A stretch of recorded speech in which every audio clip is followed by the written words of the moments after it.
Buenos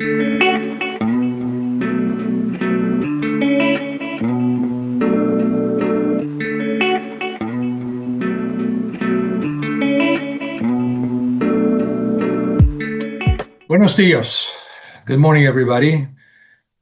And I guess it started out just in case anybody in Venezuela is listening to this program, but obviously some amazing developments over the weekend in Venezuela that we should discuss.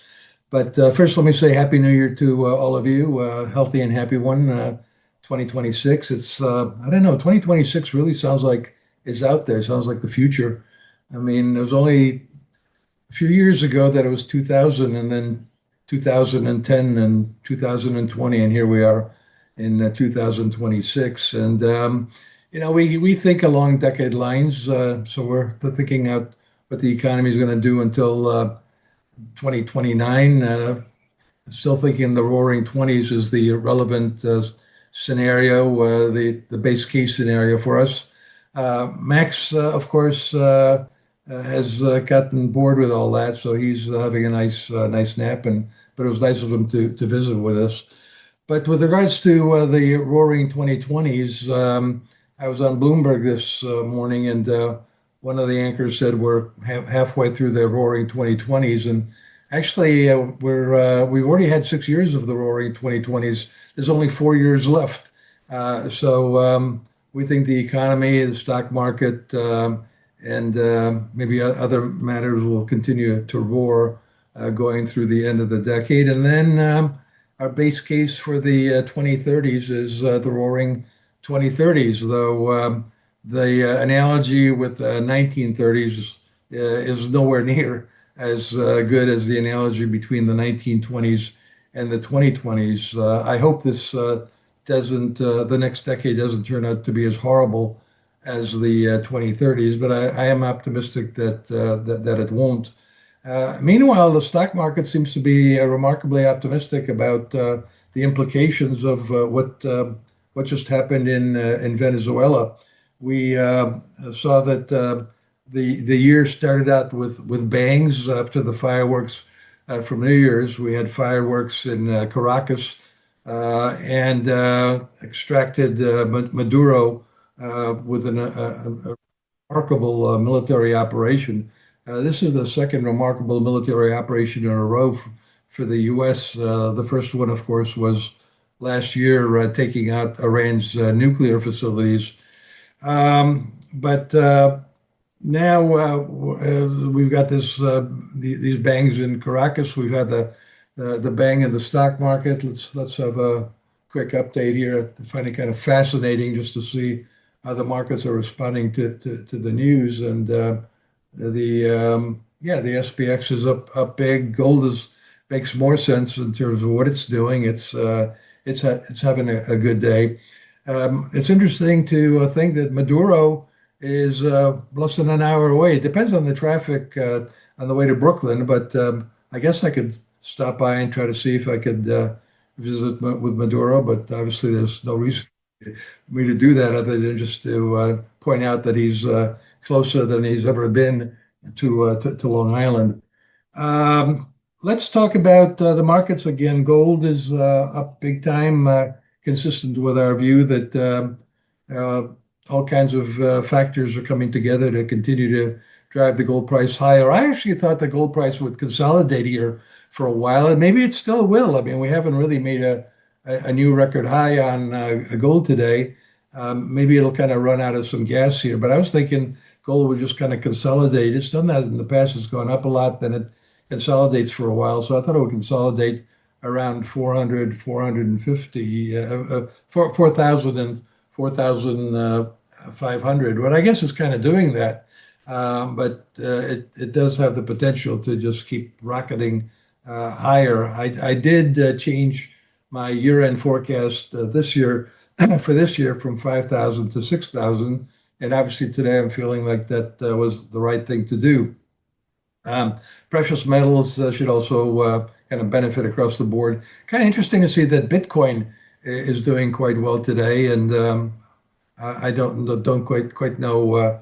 I mean, Bitcoin, who knows? It's got its own dynamics, which is something that I can't quite figure out.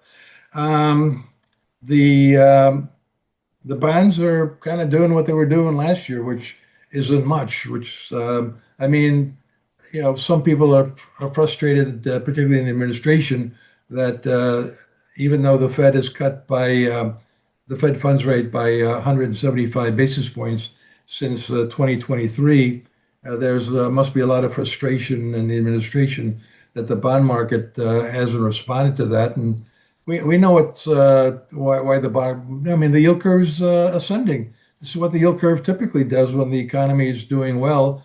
The bond yield starts to anticipate that maybe the economy is doing too well, and that inflation might come back. The bond market might conclude that if the Fed keeps lowering interest rates, it's excessively easy, and again, all the more reason for the bond yield to stay above 4%. So we're still using 4.25, 4.5% as the range for this year. We're below that range right now, but we think we'll get back up there. The At some point here, as we get closer to refunds, I won't be surprised if the Treasury announces that they have to raise more money in order to pay for these refunds, which have been enlarged by the OBBBA, the One Big Beautiful Bill Act of last year, passed in July, enacted July of last year, was retroactive to the beginning of last year, and the administration said that a lot of Americans can expect an additional $1,000 to $2,000 in tax refunds, and they're trying to convince people that they've done what they can to improve affordability. That that maybe they can't lower prices, other than maybe for gasoline. They can increase people's purchasing power by giving them more money through tax cuts. So that's the shtick there. By the way, it's also interesting to see that the oil prices reacted not as one would have thought. Well, maybe Venezuela just doesn't produce a lot of oil. It's only 1 million barrels per day. I think it's 1% of total world production, so it really doesn't matter very much. And The infrastructure is so dilapidated that nobody reckons that once things settle down in Venezuela, presumably in a pro-American way, or a way that's consistent with what Trump is trying to achieve. And Trump's talking about running the place. I guess Rubio might be the next president. He speaks Spanish, so that's one qualification. But the United States wants to run the place. He said he wants to improve the infrastructure. I don't know why. I mean, there's plenty of oil around. We're producing lots of oil. If you want to improve the infrastructure anywhere, it's to continue to invest in the United States. But hey, that's where we are now. And the Monroe Doctrine is back. The Monroe Doctrine now includes Greenland. Greenland. I don't know that President Monroe ever looked at the map and said, Greenland should be part of the Monroe Doctrine. But I guess it's our part of the hemisphere, so that makes sense. And the next thing we'll know, Trump will start talking about making Canada a state again. But obviously, that's a stretch. The positive response of the stock market suggests that the market's not particularly concerned that this attack on Venezuela and extracting their leader, who is a narco-terrorist, let's face it. But the market doesn't perceive that that's going to lead to adverse consequences. Like it doesn't. I would have thought, maybe now that the risks are just going up, that China might invade Taiwan. If we've got our Monroe Doctrine, they've got their Xi Doctrine, and maybe they'll now implement it. So, but the market doesn't seem to worry about that too much, and market may be absolutely right. China's economy is kind of in a bad shape. It's not clear that China wants to start trouble right now. Maybe China's also impressed by our military prowess. We've shown it off quite impressively in Iran and now in Venezuela. I would have thought that this extracting the dictator in Venezuela might have caused Putin to actually resist coming to the table with Ukraine and just continue to basically have the attitude again. Everybody gets to choose their sphere of influence, and Ukraine is certainly in the sphere of influence of Russia from their perspective, not from my perspective. But the market, I guess, is just seems to be focusing on the positive consequences that maybe the world will, in fact, and maybe I mean, Trump bills himself as a peace president, but we're certainly using the military a lot, and maybe it is strength through peace that the market is. Did I get that right? Let's do that again. Peace through strength. Maybe that's what the market's rooting for, and so that's my interpretations of some of these things. Meanwhile, there'll be other issues along the way here. I have been thinking that the market will be volatile in the first half of the year, and they're certainly volatile to the upside. But we've got the president is dragging his feet on picking a Fed chair. I think he really wants Bessent to be the next Fed chair, and I think Bessent really doesn't want to take the job. Um, so we'll see how that plays out. Then, of course, the Supreme Court is supposed to rule in sometime this month on whether the tariffs are constitutional or not. And then, of course, the economic data is always fun. We'll see how that all plays out on the inflation front. Um, we're thinking that the stimulus from the refunds, and I think everybody else is on the same page, is a lot of fiscal stimulus. Monetary policy has been stimulative and with a lag remains stimulative. That should give us pretty good economic growth in the first half of the year, and we think it'll continue into the second half. We think a lot of it is going to be productivity led rather than led by headcount of a lot more workers. And productivity going up should mean that real wages go up. So that's kind of the way we're looking at things. Let's have some more fun here. Aren't we having just loads of fun here? Year's just started. Let's have some fun by looking at some charts. So I want to share. Where is this thing? Screen. One, two, three. There we go. Okay, so this is again. Sometimes I like to start out with the quick takes. Now, this is the yearly.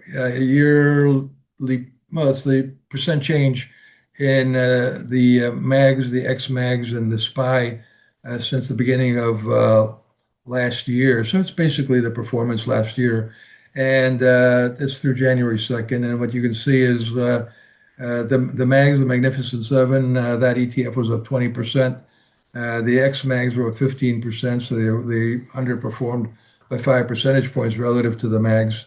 And the SPYs did okay. They were up 16.6%. But we're kind of going to use the phrase AI fatigue. We're starting to see some AI fatigue around here. This is the mags. It probably started in late October. I think it was October 27th, something like that, around right that date that Michael Burry raised the issue of maybe these mags are spending too much on AI infrastructure. Maybe they can't really predict, or nobody can really predict how profitable all that spending is going to be, and just raised a lot of points of uncertainty. And right around here, I started to argue that the Game of Thrones analogy might be worthwhile. That we had seven kingdoms that had huge moats around them. They operated independently. They didn't get in.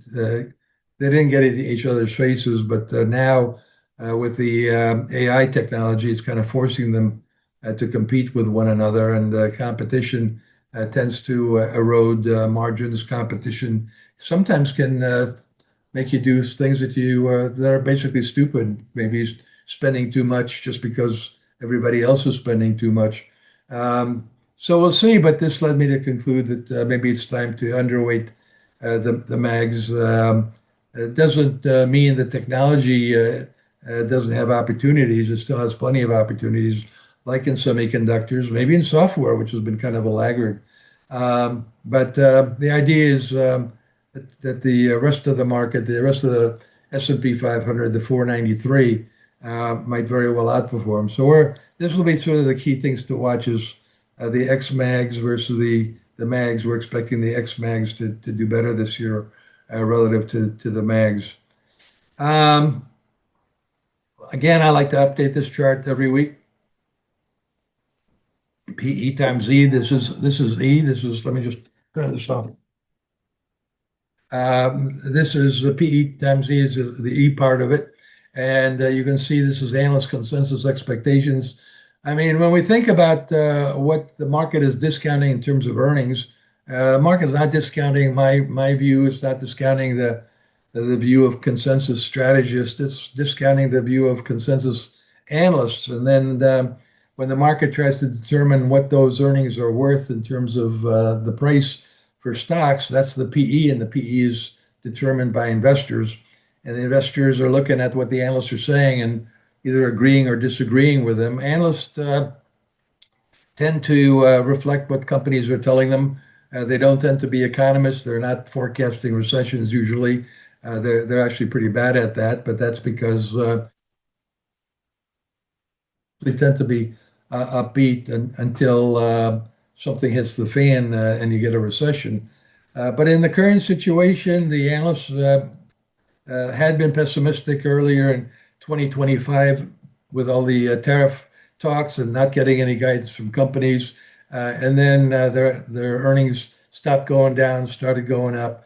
And then with better than expected third quarter earnings, particularly for AI related and mega cap seven companies, the earnings expectations have gone up and ended up 2025 at $270 per share.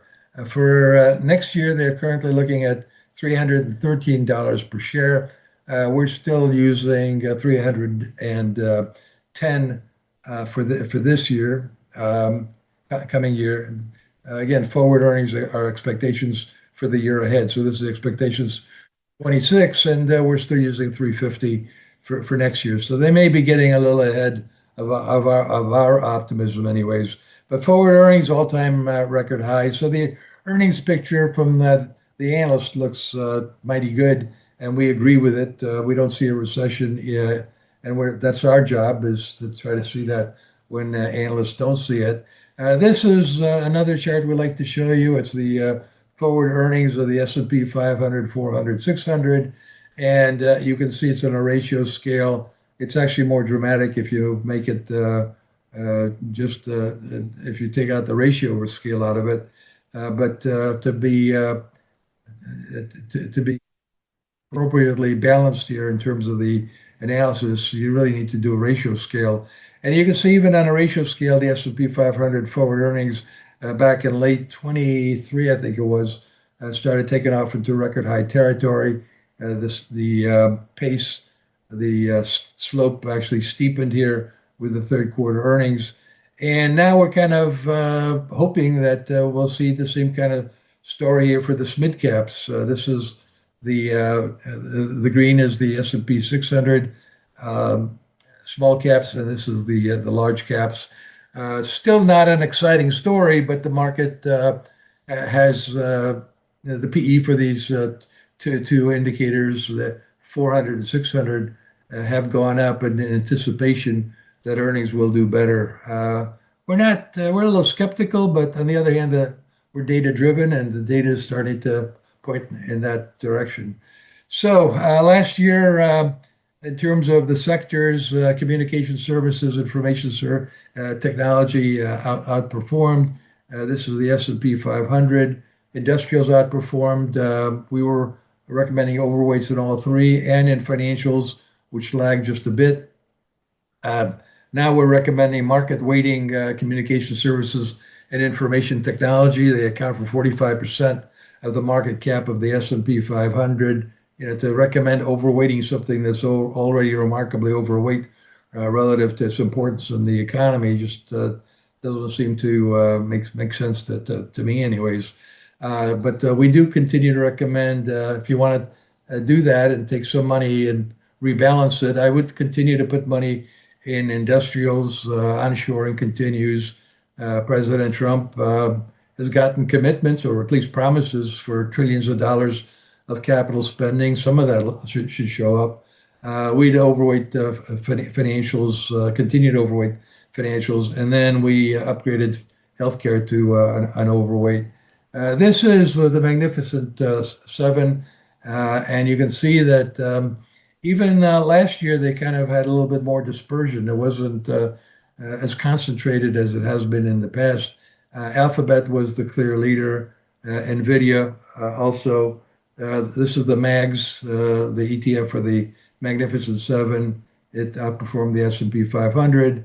The XMAGs underperformed, but some of the Magnificent Seven underperformed the XMAGs even. So that's something that we'll be analyzing, following.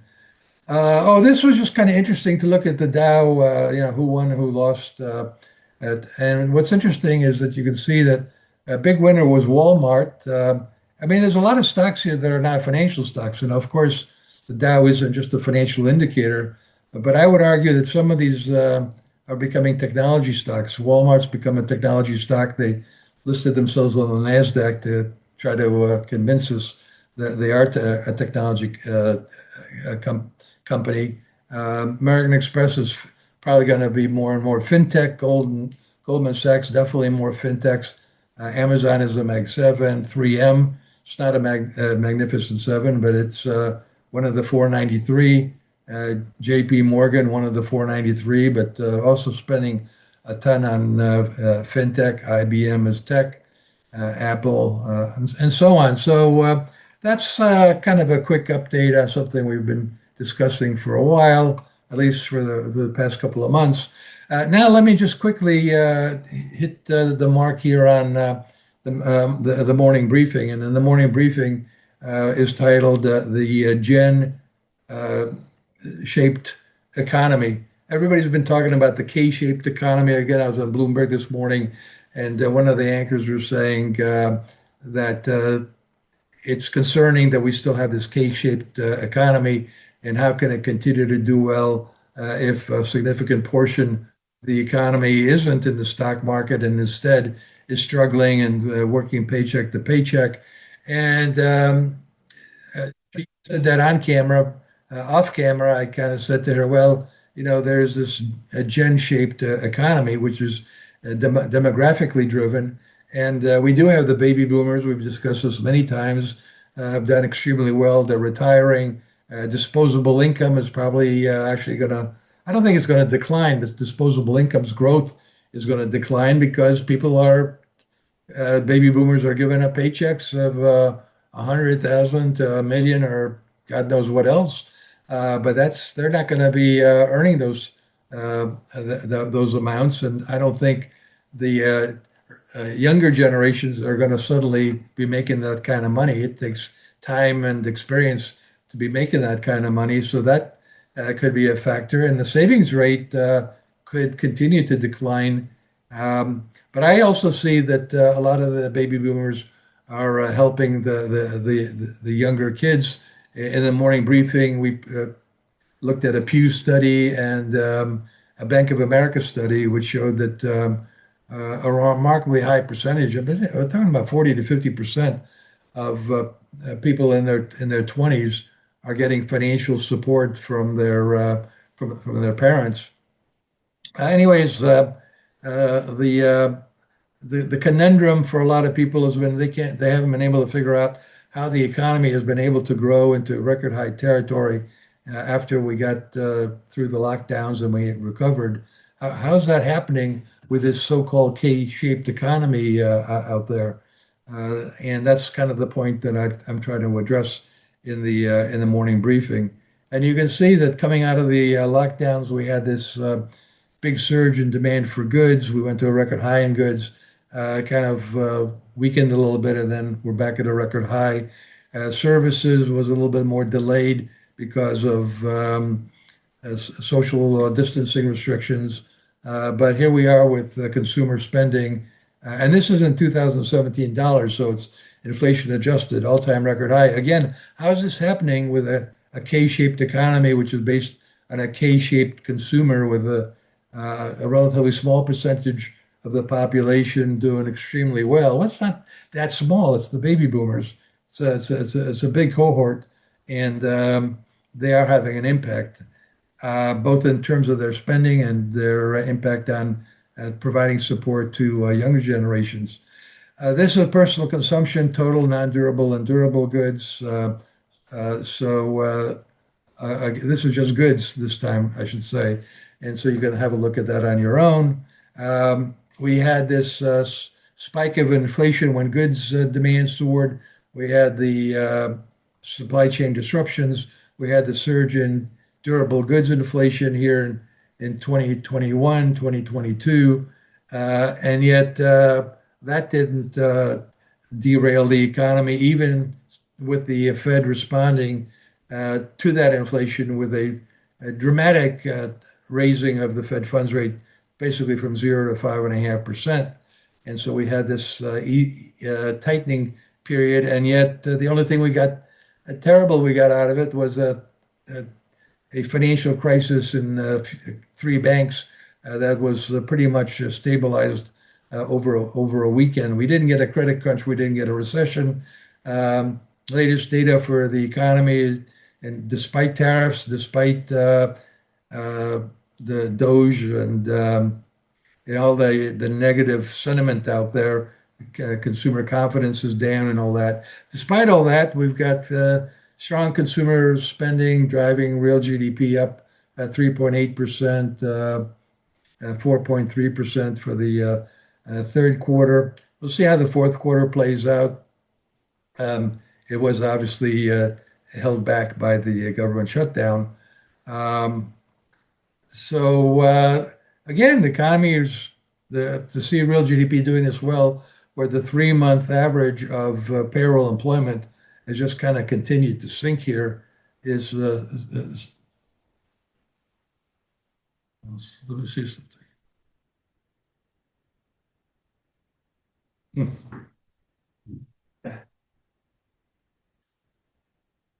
Have I been coming through? Because I just noticed that my mic is not exactly plugged in.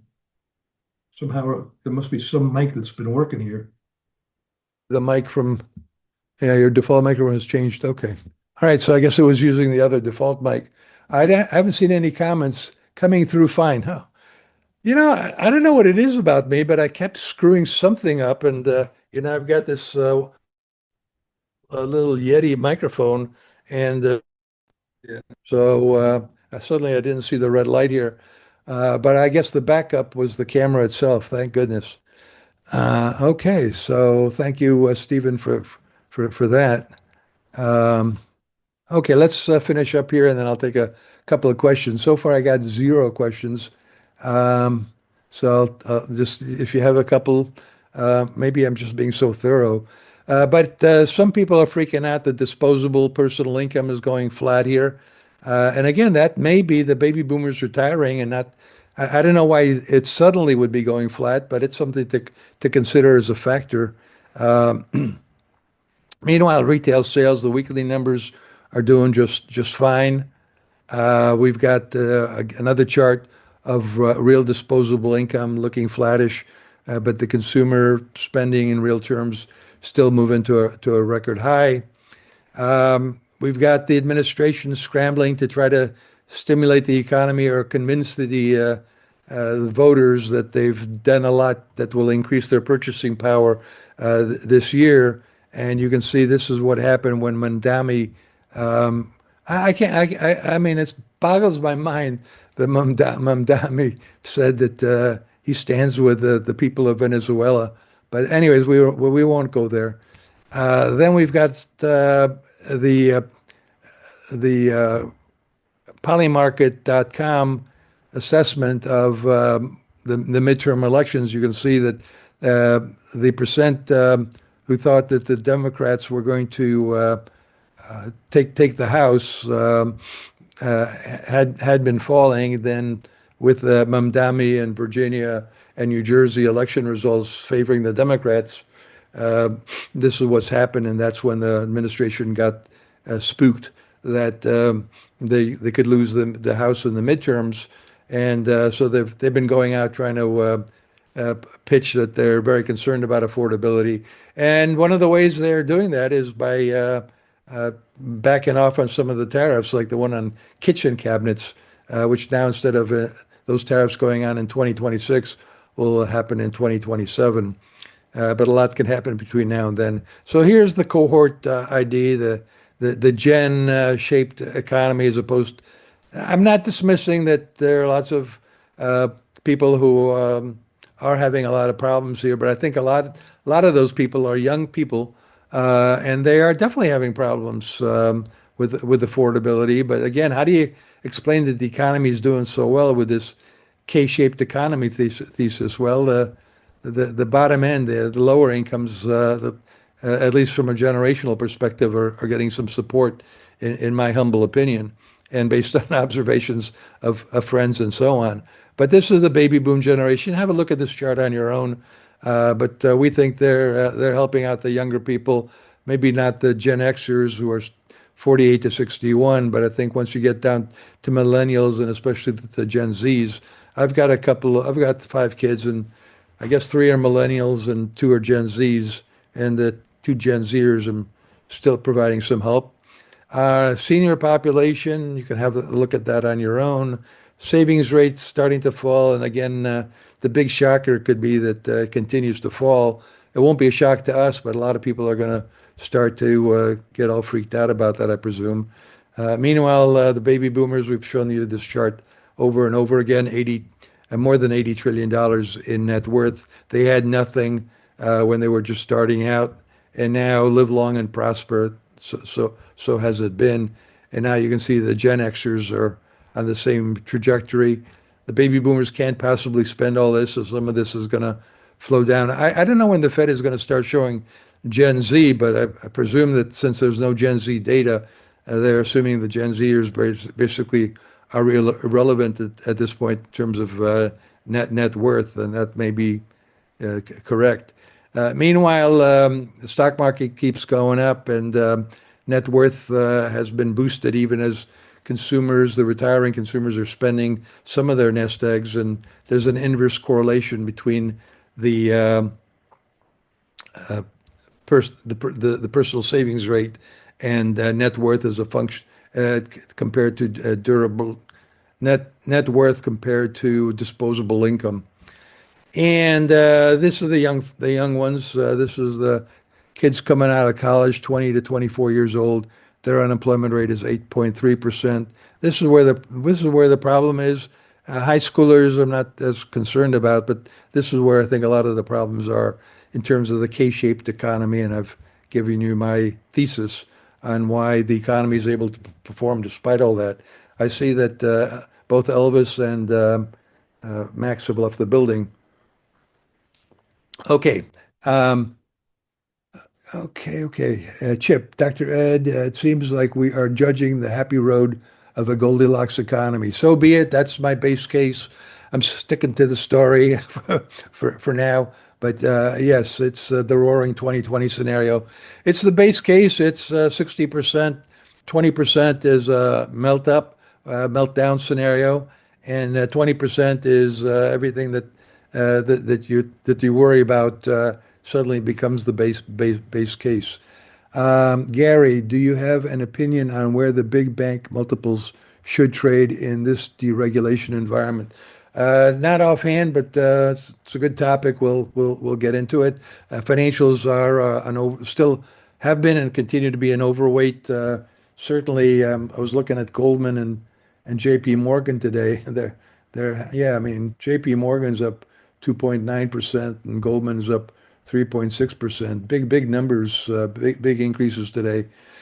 Um, so, and okay, hi Ed. I believe the year-to-date returns on the Dow Jones chart may be incorrect. For example, Apple shows 30% return, while they believe it is closer to 10%. Uh-oh. Okay, we'll look at that. And if that's wrong, put in a correction. Thank you. Matthew, Happy New Year. Dr. Ed, thoughts on going global and developed versus emerging markets throughout 2026 as the dollar continues to weaken. Well, if the dollar continues to weaken, overseas markets are going to continue to benefit from the weaker dollar. And a lot of the ETFs that invest overseas are clearly denominated in dollars. So a weaker dollar scenario, but that's not the scenario where we think has been more of a correction in the dollar than further weakness. But at any rate, we did finally let go of our stay home thesis and say, go again, if you want to go global, be our guest. And we would focus on emerging markets, ex-China, and we'll be doing more work on that. So that I think kind of covers it. Let's see. Chip said, I'd like to revisit section that do you think about the defense sector? Yes to industrials. What are your thoughts? Yeah, I mean, defense is included in industrials, and Jackie's written about defense a few times, and defense, obviously, in this kind of crazy world, makes sense. So, Happy New Year! Thanks for joining us. We had another great turnout. Appreciate your support for what we do, and we'll reciprocate and do our best for you. Thank you.